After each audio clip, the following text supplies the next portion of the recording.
Hey, what's good, y'all?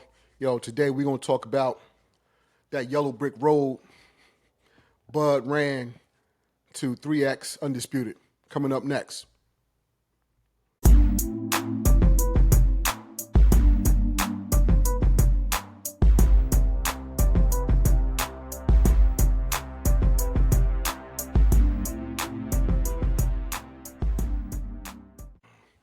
Hey, what's good, guys? It's your boy AP, your host. Welcome to another podcast edition of the Galaxy Sports Supreme podcast, GSS.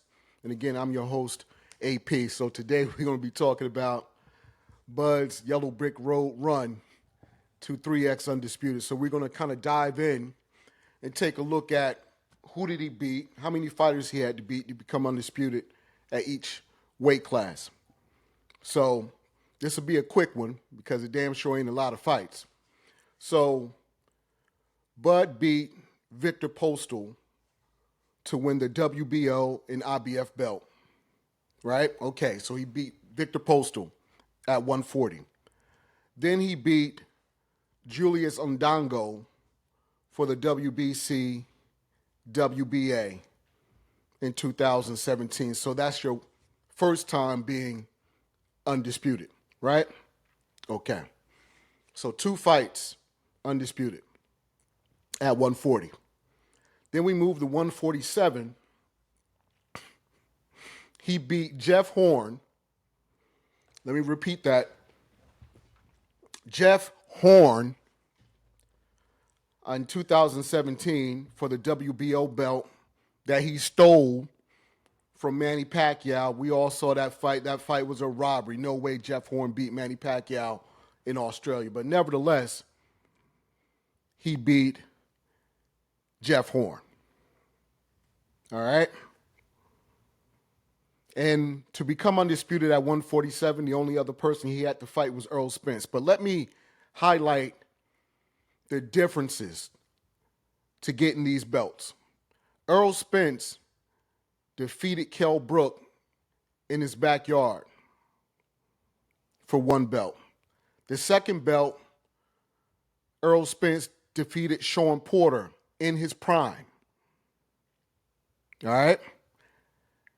The third belt for unification, Errol Spence beat Ugas in his prime. Then, to defend his IBF and WBC titles, he defeated Danny Garcia in his prime. So without a doubt,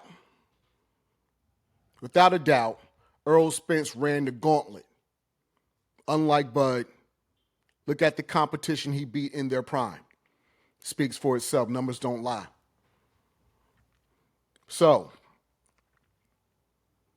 once Spence lost to Bud Crawford, Bud is now 2-time undisputed welterweight champion, 140, 147, right? So Spence only had to beat the top welterweights in their prime.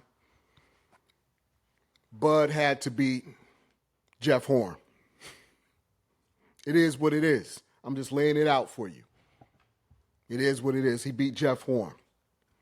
And for 3X, he beat Canelo. He didn't have to run the gauntlet at 168. He didn't have to go fight in Billy or any of those other guys to get any other belts. He beat one fighter that was, now we know, past his prime. Now we're at 3X undisputed. So if you do the math, it took Bud 5 fights to collect 12 belts over the course of 10 years. Let me repeat that. Only 5 fights to collect 12 belts over the course of 10 years to be 3X undisputed. So without a shadow of a doubt, he got there. And I think this is the yellow brick road for all fighters to follow. Let another fighter get majority of the belts. You fight one champion, beat that one champion, let somebody else go fight the other world champions and fight that person and collect them all. I think that's a pretty good strategy in my book. But I think that's the roadmap to the yellow brick road for a lot of fighters out here that want to become undisputed. Don't try to fight everyone with the belt. Bud damn sure didn't do it, but he got to 3X. So, again, I compared and contrast the gauntlet that Earl Spence had to run and the gauntlet Bud had to run, which was no gauntlet. He had to beat Jeff Horn for the stolen belt, the stolen WBO belt from Manny Pacquiao. So with that being said, I'm going to wrap this one up, but I just want to lay out the yellow brick road for all fighters to follow, because following this route, you have no gauntlet. Salute.